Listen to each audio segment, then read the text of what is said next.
നമസ്കാരം. Safe guard എന്റർടൈൻമെന്റ്സിന്റെ പുതിയൊരു വീഡിയോയിലേക്ക് എല്ലാവർക്കും സ്വാഗതം. ഞാനിപ്പോൾ ഇരിക്കുന്നത് പുതുതായി ഉദ്ഘാടനം കഴിഞ്ഞ എയർ കേരളയുടെ കോർപ്പറേറ്റ് ഓഫീസിലാണ്. കൂടുതൽ വിശേഷങ്ങൾ നമുക്ക് സാരഥികളോട് തന്നെ ചോദിച്ചറിയാം. Good morning. ഇപ്പോൾ നമ്മുടെ കൂടെയുള്ളത് എയർ കേരളയുടെ chairman Shri Afi Ahmed, vice chairman Ayub Kallada, കൂടാതെ സിഇഒ ഹരീഷ് മോദിയൻകുട്ടി. നമുക്ക് കൂടുതൽ വിശേഷങ്ങൾ അവരോട് തന്നെ ചോദിച്ചറിയാം.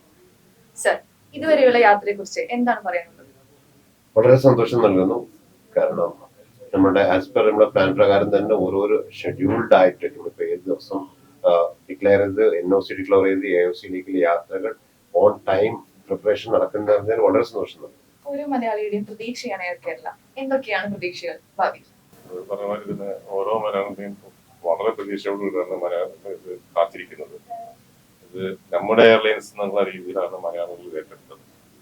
ഇത് എന്റെയോ ആർക്കിന്റെയോ സിഒന്റെ എയർലൈൻസ് ഉണ്ട്. കേരളത്തിന്റെ മലയാളികളുടെ എയർലൈൻസ് ആയിട്ട് ഇത് ജനങ്ങളെ ഏറ്റെടുത്ത് കഴിഞ്ഞ ഒരു സംഭവമാണത്. അപ്പം ആ രീതിയിലാണ് അത് ജനങ്ങളുടെ കാഴ്ചപ്പാടുകളും അതിനനുസരിച്ചിട്ട് നമുക്ക് കൊടുക്കാൻ കഴിയുന്ന ഒരുപാട് കാര്യങ്ങൾ നമ്മൾ കമ്മിറ്റഡ് ആണ്. മലയാളികളോട് നോക്കാം മൊത്തം ഇന്ത്യൻ സമൂഹത്തോട് കമ്മിറ്റഡ് ആണ്. ആ രീതിയിലാണ് ഇത് പോയിക്കൊണ്ടിരിക്കുന്നത്. മലയാളികൾക്ക് സ്വന്തമായി ഒരു എയർലൈൻ, ആ ഒരു ചിന്താഗതിയിലേക്ക് എത്തിച്ചേരാൻ സന്ദർഭം ഏതായിരുന്നു? മലയാളികൾക്ക് ഒരു എയർലൈൻ വേണം. അത് തന്നെയാണ് ചിന്താഗതിയിലേക്ക് എത്തിച്ചേരുന്നത്. നമ്മളിപ്പോൾ കാലാകാലം എല്ലാ സമ്മർ വരുമ്പോഴും മലയാളി ഡയസ്പോറ, ലോകം മുഴുവനുള്ള മലയാളി ഡയസ്പോറ അവരുടെ യാത്രാക്ലേശങ്ങൾ കൂടുതൽ, നിരക്ക് കൂടുതൽ, അങ്ങനത്തെ കാര്യങ്ങളൊക്കെ പറഞ്ഞ് എക്കാലവും അങ്ങനത്തെ ശബ്ദങ്ങളൊക്കെ കേൾക്കാറുണ്ട്. അപ്പൊ ആ ഒരു ഗ്യാപ്പ് ഫില്ല് ചെയ്യണം. നമ്മള് ഒരു നല്ല ഒരു അൾട്രാ ലോ കോസ്റ്റ് എയർലൈൻ ആൾക്കാരെ സംയോജിതമായിട്ട് വില കൂട്ടി, സീസൺ അനുസരിച്ച് വില കൂട്ടാതെ ഒരു ആവറേജ് പ്രൈസിൽ, പ്രധാനമായിട്ട് നമ്മൾ ചിന്തിച്ചിരുന്നത് നമ്മളുടെ വിദേശ മലയാളികളെ കുറിച്ചാണ്. പക്ഷെ നമ്മൾ കേരളത്തിൽ നോക്കുമ്പോൾ കേരളത്തിൽ ഇത്രയും ടൂറിസം ഓപ്പർച്യൂണിറ്റി ഉണ്ടായിട്ടും ടൂറിസ്റ്റ് ഇൻഫ്ലോ ഗവൺമെന്റോ മറ്റുള്ളവരോ പ്രതീക്ഷിക്കുന്ന അത്ര ടൂറിസ്റ്റ് ഇൻഫ്ലോ ഇല്ല. അതില്ലാണ്ട് നിൽക്കാനുള്ള കാരണം എന്താണ്? ഒരുപാട് കാരണങ്ങളുണ്ട്. അതിലൊന്ന് ഭാരിച്ച ചെലവാണ് ഇവിടെ വന്ന് പോകാനുള്ളത്. അപ്പൊ ഒരുപാട് ഗ്യാപ്സ് ഉണ്ട്. The king is the prize. Okay, അപ്പം ഞങ്ങള് ഇരുന്ന് ചിന്തിച്ച് എങ്ങനെയാണ് ഏറ്റവും കോസ്റ്റ് കുറഞ്ഞ രീതിയിൽ ഒരു എയർലൈൻ നടത്തി ഏറ്റവും നല്ല ഫെയർ, മലയാളിയായിട്ട് ലിമിറ്റ് ചെയ്യുന്നില്ല, കേരളത്തിലേക്ക് വരാനോ കേരളത്തിൽ നിന്ന് പോകാനോ ആഗ്രഹിക്കുന്നവർക്ക് ഏറ്റവും നല്ല ഫെയർ കൊടുക്കാനുള്ള സംവിധാനവുമായിട്ട് ഇറങ്ങണം എന്നാണ് അതാണ് that was A driving thought behind it. തുടക്കത്തിലെ ഈ ഘട്ടത്തിൽ എങ്ങോട്ടൊക്കെയായിരിക്കും സർവീസ് ഉണ്ടായിരിക്കുക?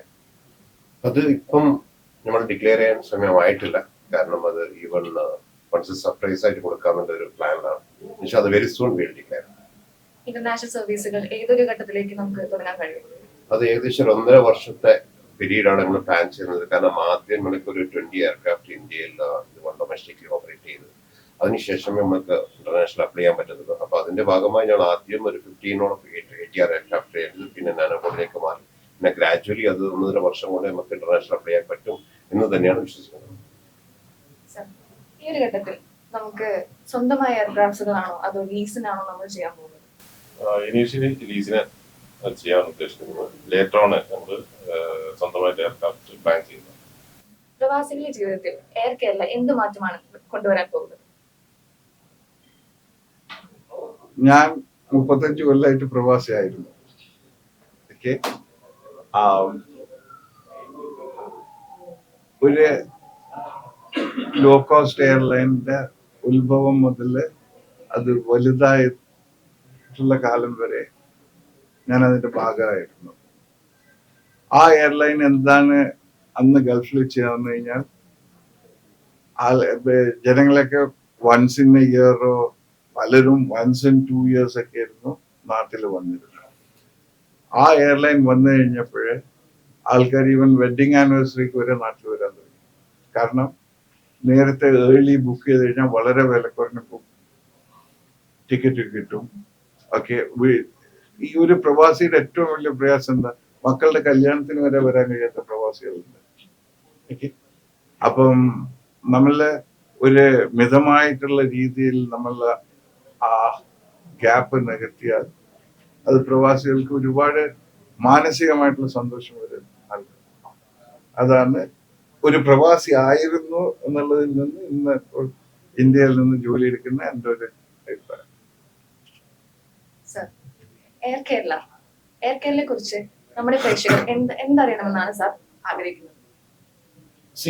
ഇപ്പൊ എയർ കേരള എന്നുള്ളത് ഞാൻ കുറച്ച് വർഷങ്ങളായി പറയുന്നത് പോലെ ആദ്യം നമ്മൾ ഇതൊരു ബിസിനസ് ആശയമായിരുന്നെങ്കിൽ ഇത് ഇന്ന് കേരളത്തിന്റെ സ്വന്തം സ്വത്തായി മാറിയിരിക്കുകയാണ്. കാരണം ഇന്ന് എല്ലാവരും പറയുന്നത് നമ്മുടെ സ്വന്തം എയർ കേരള എന്നുള്ളത്.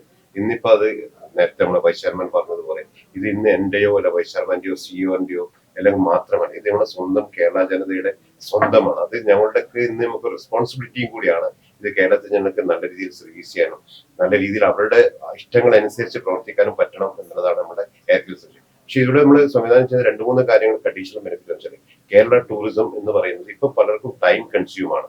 ഈ ടൈം കൺസ്യൂമറിന് പല സ്ഥലത്തും ഇപ്പം ഒരു 3 ദിവസത്തേക്ക് ഇന്ത്യ ടൂറിന് വരുന്നവർക്ക് ഡൽഹി ട്രയാങ്കിള് കഴിഞ്ഞാൽ പിന്നെ കേരളത്തിലേക്ക് വന്ന് കേരളം കണ്ടുപോകാൻ പല സമയത്തും അവൈലബിൾ ഇല്ല. ആ സമയത്തൊക്കെ ഒരു എയർ കേരള വരവോടുകൂടി കേരളത്തിലെ കണക്ഷൻ കൂടാനും കേരളം കണ്ടുപോകാൻ 2 ദിവസം ഒരു ദിവസം അഡീഷണൽ ചെയ്താൽ കേരളം കണ്ടുപോകാനും കേരള ടൂറിസത്തിന് ഡെവലപ്പ് ചെയ്യാം. പിന്നെ അതുപോലെ ഇവിടെ തന്നെ ഇപ്പം ഈവൻ ഡൊമസ്റ്റിക് ട്രാവലേഴ്സ് കൂടിയിട്ടുണ്ട്, ഇത് സ്റ്റുഡന്റ് ട്രാവൽ മൂവ്മെന്റ് കൂടിയിട്ടുണ്ട്. അവർക്കൊക്കെ ഡൊമസ്റ്റിക്കിൽ തന്നെ നമുക്ക് തോന്നുന്നത് എയർ കേരളയ്ക്ക് വലിയ റോൾ ഉണ്ട് എന്ന് വിശ്വസിക്കുന്നുണ്ട്.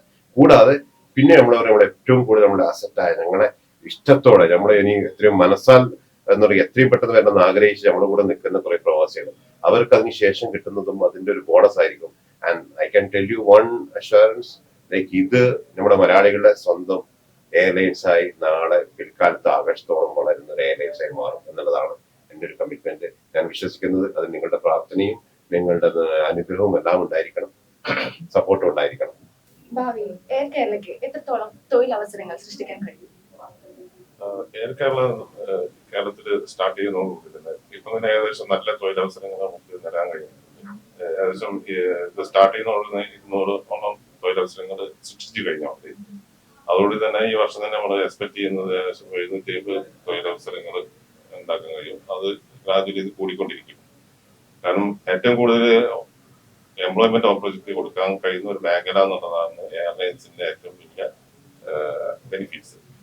അതോടുകൂടി തന്നെ കേരളത്തിന് ഉണ്ടാകുന്ന നേട്ടങ്ങൾ അല്ലെങ്കിൽ സാമ്പത്തികമായിട്ട് കേരളത്തിന് എക്കണോമിക്കൽ ഗ്രോത്തിലേക്ക് നമുക്ക് ഒരു വഴികാട്ടി ഒരു സ്റ്റെപ്പ് എടുക്കാൻ കഴിയും. അതോടുകൂടി ടൂറിസം ഇൻഡസ്ട്രി വളർത്താനും അതിലേക്ക് ഒരു കോൺട്രിബ്യൂഷൻ കേരളത്തിൽ നന്നായിട്ട് ചെയ്യാൻ കഴിയും എന്നുള്ള വിശ്വാസമാണ് കേരളത്തിന്റെ ആയിട്ട് കിട്ടാവുന്ന ഏറ്റവും വലിയ ബെനിഫിറ്റ്സ്. കാരണം സാമ്പത്തിക മേഖല സപ്പോർട്ട് ചെയ്യാൻ കഴിയും, ടൂറിസ്റ്റ് മേഖലയ്ക്ക് സപ്പോർട്ട് ചെയ്യാൻ കഴിയും, എംപ്ലോയ്മെന്റ് ഓപ്പർച്യൂണിറ്റി ധാരാളം കഴിയുന്നു.